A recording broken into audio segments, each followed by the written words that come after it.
Salam dostlar. Bugün sizinlə bazar analizini etmeye çalışacağım birlikte. Bugün eyni zamanda bilirsiniz ki, Amerikadan çox vacib bir xəbər açıqlanacaq. Federal ehtiyatların faiz dərəcəsi ilə bağlı qərar açıqlanacaq. Faiz dərəcəsinin 4,25-dən 4%-ə endiriləcəyi proqnoz edilir. Bilirsiniz ki, federal ehtiyatlar sentyabrın 17-sində faiz dərəcəsini 4,5-dən 4,25-ə endirmişdi. İndi isə 4%-ə endiriləcəyi proqnoz edilir. Təbii çoxdan da Trump administrasiyası həm federal ehtiyatları təzyiq edirdi, federal ehtiyatların rəhbərinə təzyiq edirdi faiz endirmə ilə bağlı. Onlar qeyd edirdilər ki, digər ölkələrdə faizlər aşağıdır. Məsələn, Avropa Mərkəzi Bankının faiz dərəcəsi 2,15-dir, bizdə niyə yüksəkdir? Həm də bilirsiniz ki, Fedin iki əsas funksiyası var. Biri əmək bazarına nəzarət etmək, ikincisi isə inflyasiyanı nəzarətdə saxlamaq. Əmək bazarında negativ tendensiya var. Təxminən 5 aya yaxındır ki, işsizlik 4%-in üzərindədir və hətta 4,3-lərdədir və onu da belə deyək də keçmək üzrədir. Yəni işsizlikdə nisbətən artım müşahidə olunur. Təbii işsizliyin artması bir mənada belə deyək, Fed buna nəzarət etməlidir və federal ehtiyatlar əmək bazarında müsbət bir tendensiya, müsbət bir trend yaratması üçün bazarda likvidliyi artırmalıdır, pul kütləsini artırmalıdır və ya dolayı yolla desək, krediti ucuzlaşdırmalıdır ki, həm bizneslərə daha yaxşı fürsətlər vermiş olsun, həm də belə deyək də yeni iş yerlərinin açılmasını təşviq etmiş olsun. Bu baxımdan böyük ehtimalla faiz dərəcəsini aşağı çəkəcəklər. Amma digər tərəfdən də inflyasiya son olaraq keçən həftə açıqlandı, 2,9-dan 3%-ə yüksəldi. İndi federal ehtiyatlar təbii ki, hələlik inflyasiya həddindən artıq yüksək bir səviyyədə deyil. Lakin Fed gözləsə bir mənada inflyasiya yüksələ bilər. Ondan sonraki dövrlərdə də təbii ki, faiz dərəcəsini aşağı çəkmək çətin ola bilər Fed üçün. Bu baxımda böyük ehtimalla məncə Fed faiz dərəcəsini aşağı salacaq. İndi baxaq görək texniki analiz nöqteyi nəzərdən ümumiyyətlə bizdə istər qızıl olsun, dollar olsun da digər valyuta cütlüyündə və ya səhəm bazarında vəziyyət nə yerdədir? İlk olaraq qızıldan başlamaq istəyirəm. Çünki bilirsiniz, mənə bir çox adam soruşur, qızıl niyə düşür? Bilirsiniz ki, dostlar, qızıl ümumiyyətlə makro səviyyədə yüksələn trendlə davam edir və mən bununla bağlı da bir video da hazırlamışdım. Böyük ehtimalla qızılın qiyməti uzun vədədə baxdıqda əslində 10 min dollara doğru gedir əslində. Yəni bu qızılda olan yüksəlişdə aşağı yönlü korreksiyalar çox normaldır və trendin xüsusiyyətidir. Bizim sistemimizdə məsələ əslində qızılda 17 oktyabrda diqqət etirsəniz satış siqnalı vermişdi. Qızılın qiyməti həmin günün birinci dəstək səviyyəsini test etmişdi. Növbəti gün isə kəskin, daha doğrusu 20 oktyabrda yuxarıdan test etdikdən sonra 21 oktyabrda kəskin bir enişlə belə deyək, artıq belə deyək, bazara satıcılar daxil olmuşdu və satış siqnalı formalaşmış oldu. Çünki hətta baxın qızıl həmin günün belə ikinci dəstək səviyyəsini qırdı. Yəni həmin gün üçün ikinci dəstək səviyyəsi 4154 dollar idi. Həmin səviyyənin altında bağlıdır. Bu əslində bazara güclü alıcıların daxil olduğunu göstərirdi və həmin tarixdən etibarən əslində qızıl satış belə deyək də trendi ilə və yaxud da satıcıların dominant olduğu aşağı yönlü korreksiya ilə davam edir. Bu gün isə qızılın qiyməti artıq bu günün birinci müqavimət səviyyəsi olan 4024 dollar səviyyəsini yuxarı yönlü qırdı. Əgər qızılın qiyməti bu gün bu səviyyənin üzərində bağlanarsa, bu bir mənada artıq bazara alıcıların daxil olduğuna bir işarədir.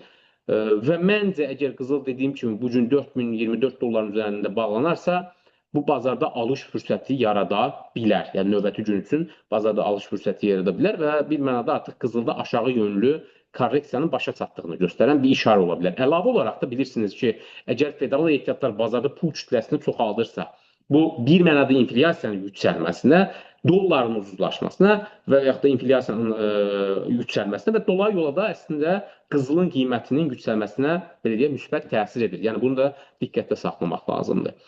Digər maliyyəli dostlar, avro-dollara baxaq görüm, avro-dollarda vəziyyət nə yerdədir? Avro-dollarda da əslində deməli 24 oktyabrda alış siqnalı formalaşmışdı. Hal-hazırda əslində avro-dollar bir mənada yüksələn xətlə davam edir, amma hal-hazırda bazardan xəbəri gözlədiyinə görə əslində range içərisində ticarət olunur. Bu günün birinci dəstək səviyyəsi olan 1,16 289-u test edib.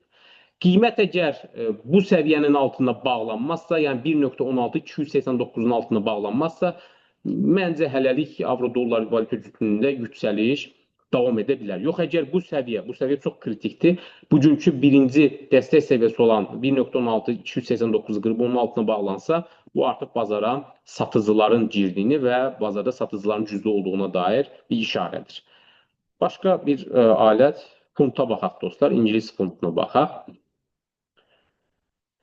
Deməli, İngilis funtunda da dünənlərin güclü bir satış siqnalı formalaşıb. Baxın, İngilis funtu hətta dördüncü qiymət səviyyəsini test edib və son olaraq da bazar bağlananda ikinci dəstək səviyyəsi olan 1.32.901-in altında bağlanıb və bu gün də artıq ədalətli qiymət zonasını test etdikdən sonra kəskin bir düşüşlə davam edib, mükəmməl dərəcədə sistem əslində proqnoz edib bunu və diqqət etirsiniz, dünəndən satış siqnalı formalaşıb, bu gün də fund kəskin bir enişlə davam edirdi.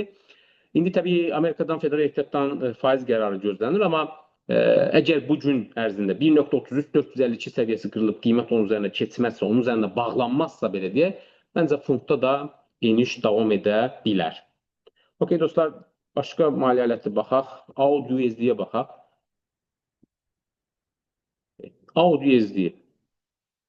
Diqqət edin dostlar, AUD-USD-də deməli 23 oktyabrda əslində alış siqnalı yaranıb. Baxın, həmin günün birinci müqavimət səviyyəsi olan 0.65-0.76 səviyyəsi qırılıb və qiymət onun üzərində bağlanıb və həmin tarixdən etibarən AUD-USD, yəni Avstraliya dolları və ABŞ dolları ancaq günlər üzrə birinci dəstək səviyyələrinin üzərində ticarət olunub. Həmin tarixdən etibarən 1, 2, 3, 4, 5 gündür ki, AUD-USD-də əslində yüksəliş davam edib. Mükəmməl dərəcədə sistem alış siqnal verib, diqqət edirin. Və bu gün içərisində də dostlar, nə qədər ki, AUD-USD valyuta cütlüyü bu günün birinci dəstək səviyyəsi 0.65-563 səviyyəsi qırılıb, onun altında bağlanmasa, məncə AUD-USD-də də alış hələ ki, davam edəcəkdir. Dostlar, digər maliyyə alətinə baxaq, S&P 500 indeksinə baxaq. S&P 500 indeksinin futuresinə baxacağım, çünki hələ ki, bazar Amerikada açılmadığına görə futuresinə baxıram. Amma eyni şeydir demək olar ki. Okey, bu həftə ümumiyyətlə Amerika üçün çox vacib olacaq. Həm faiz dərəcəsi ilə bağlı qərar açıqlanmış olacaq ki, faiz dərəcəsi dediyimiz kimi 4%-ə salınması ehtimalı var. Faiz dərəcəsi endirilərsə, bu təbii ki, səhəm bazarına müsbət təsir. Çünki bazarda likvidlik artdıqca bu, belə deyək də, istənilən halda səhəm bazarında yüksəlişə səbəb olur. Birinci faktor bu. Digər tərəfdən də dostlar, Amerikada bir çox şirkətin gəlirləri açıqlanacaq.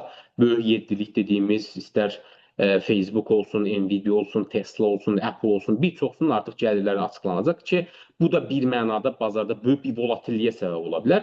Amma texniki analiz nöqteyi nəzərindən baxsaq, bizim sistemimiz əslində 24 oktyabrda alış siqnalı vermişdi, diqqət yetirin. Həmin günün hətta ikinci müqavimət səviyyəsinin üzərində bağlanmışdı S&P 500 indeksi. Yəni 6829 dollar üzərində bağlanmış bir mənada və alış siqnalı artıq 1, 2, 3, 4 gündür ki, S&P 500 indeksində davam edir, yüksələn trendlə davam edir, mükəmməl səviyyədə. Bu gün də nə qədər ki, S&P 500 indeksi bu günün birinci dəstək səviyyəsi 6906 dollar səviyyəsini qırıb onun altında bağlanmasa, məncə S&P 500 indeksində də yüksəliş davam edə bilər. Ümumiyyətlə, səhəm bazarında ticarət edirsinizsə. Və əlavə olaraq da dostlar, ümumiyyətlə S&P-yə müsbət təsir edən, yəni Amerika səhəm bazarında müsbət təsir edən bir digər məsələdə Amerika ilə Çin arasında ticarət gərginliyinin nisbətən azaldılması oldu. Amma istənilən halda bir nüansı qeyd etməliyəm. S&P 500 indeksi tarixinin yüksək zirvəsindədir.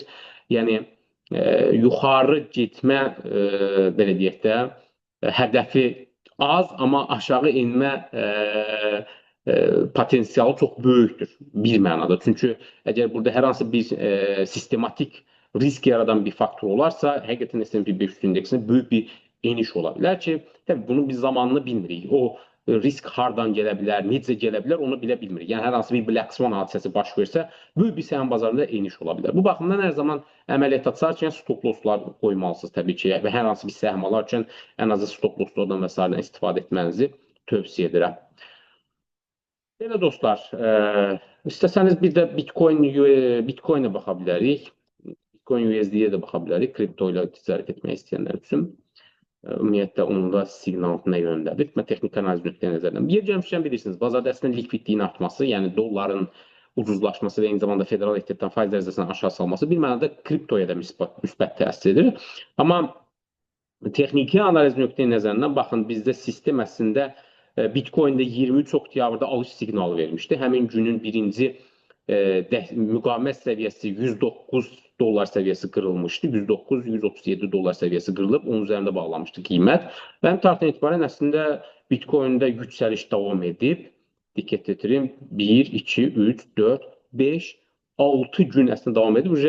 29-unda isə bir mənada Bitcoin artıq həmin günün birinci dəstək səviyyəsini qırıb və qiymət onun altında bağlanır. Bu əslində bazarda satıcıların girdiyini göstərən bir əlamətdir və bu gün ərzində nə qədər ki Bitcoin bu günün birinci müqavimət səviyyəsi olan 105-227 səviyyəsini qırıb onun üzərində bağlanmazsa, Bitcoin USD-də məncə yəni qiymətdə aşağı yönlü korreksiya ola bilər.